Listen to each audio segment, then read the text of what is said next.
పాత్రికేయ మిత్రులందరికీ నమస్కారాలు తెలియజేస్తూ మా జిల్లా కాంగ్రెస్ అధ్యక్షుడు మానవ మోహన్ రెడ్డి గారికి,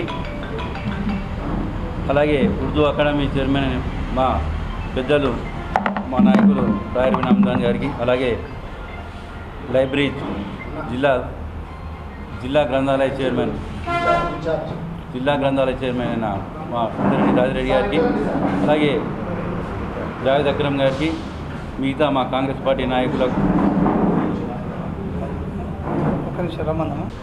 ఏదైతే ప్రజాపాలనలో భాగంగా నిజామాబాద్ నగరంలో ఏర్పాటు చేస్తున్న విజయోత్సవాలకు ఇన్ఛార్జిగా పరిశీలకుడిగా వచ్చేసిన వేణుగోపాలాచారి గారు, మాజీ కేంద్ర మంత్రి వర్యులు, వారికి స్వాగతం పలుకుతూ, నిన్న ఏదైతే బీజేపీ వారు ర్యాలీ ఏర్పాటు చేసి ఆ ర్యాలీ సందర్భంగా ఏర్పాటు చేసిన సభలో మన ఎమ్మెల్యే వన్ టైం వండర్ అని ఇప్పటికే ప్రజలు అంటున్నారు.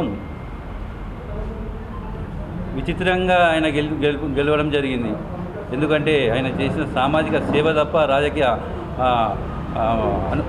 అనుబంధం లేదు, అలాగే రాజకీయ పరిపక్వత కూడా లేదు ఆయనకు, మన ధన్పాల్ సూర్యనారాయణ గారికి.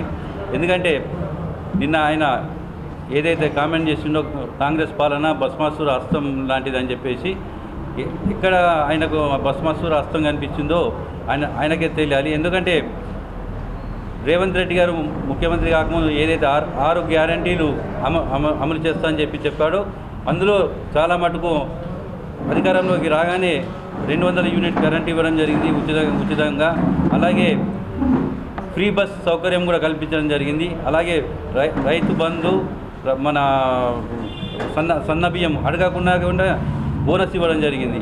ఇంకా పలు రకాలుగా రాబోయే రోజుల్లో ఇందిరమ్మ ఇండ్లు నిన్న మొన్ననే యాప్ కూడా విడుదల చేయడం జరిగింది.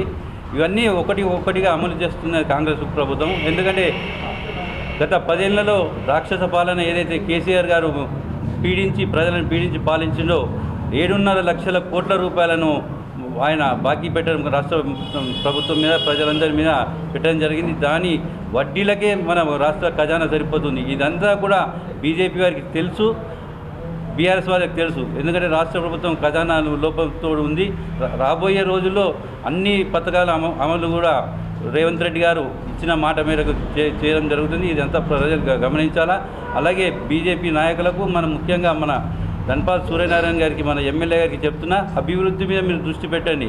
మీరు అధికారంలో ఉన్న పార్టీతోటి మీరు నిత్యం కొట్లాడుతుంటే ప్రజలకు అభివృద్ధి జరగదు. అధికారంలో ఉన్న పార్టీ వ్యక్తులతో, ముఖ్యమంత్రి గారితో సఖ్యంగా ఉండి మీరు నిజామాబాద్ జిల్లాకు నిధులు తీసుకురావడానికి కృషి చేయాలని చెప్పి మిమ్మల్ని కోరుతూ, అలాగే మొన్న ఏదైతే కోమటిరెడ్డి వెంకటరెడ్డి గారు నిజామాబాద్ వచ్చి రోడ్డు ఇనాగ్రేషన్ చేశారో అది కూడా నేను చేయడం వల్లనే జరిగిందని చెప్తున్నాడు.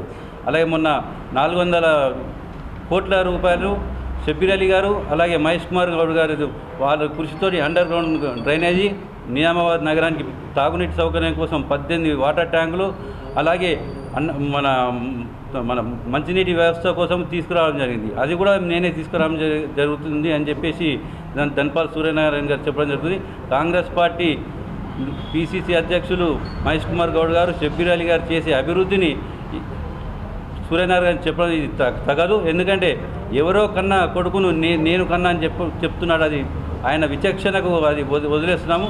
మీరు ఇప్పటికైనా కళ్ళు తెరిచి ప్రజలకు అందుబాటులో ఉండి ప్రజాప్రభుత్వం ఏర్పాటు చేసిన రేవంత్ రెడ్డి గారితో నిత్యం మాట్లాడుతూ నిజామాబాద్ నగర అభివృద్ధికి నిధులు తీసుకురావడంలో అందరితో కలిసిమెలిసి ఉండాలని చెప్పి మిమ్మల్ని కోరుతూ, అలాగే ఏదైతే మీరు చెప్తున్నా స్మార్ట్ సిటీ తీసుకొస్తానని అని చెప్పాను, గత 5 ఏళ్ళుగా మీ ఎంపీ ఉన్న నిజామాబాద్కు ఎందుకు తీసుకురాలేదు ఇప్పటివరకు స్మార్ట్ సిటీ?